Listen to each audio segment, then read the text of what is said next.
Assalomu alaykum do'stlar. Biz bugun xristianlarning eng muqaddas joyi Храм Гроб Господня, ya'ni Iso payg'ambarning qabridamiz.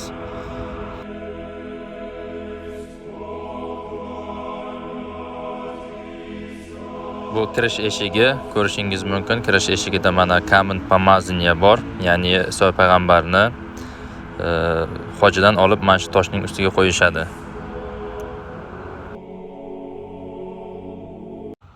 Ko'rishingiz mumkin, hojidan olishgan vaqti va toshga qo'yishgan va qabrga olib ketishgan, ya'ni qabrga qo'yishgan rasmlarni qanaqa holatda bo'lganini ko'rishingiz mumkin.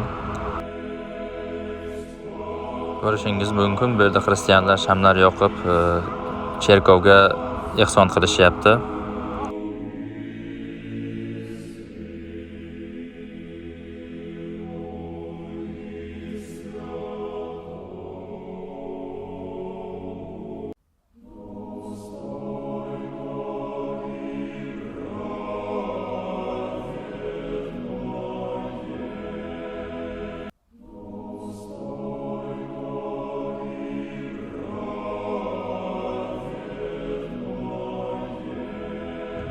Ko'rishingiz mumkin, bu yerda Iso payg'ambarning qabriga ziyoratga очередga turishibdi. Ya'ni очередь juda ham ko'p bo'ladi. Gohida biz borgan vaqt kamroq edi. Hozir ichki tomonidan ham ko'rsataman. Adashmasam Iso payg'ambarning qabri shu joyda joylashgan. Mana shu ichki tomoni. Qabrning tashqi tomonidagi bu go'zalliklar ko'rishingiz mumkin.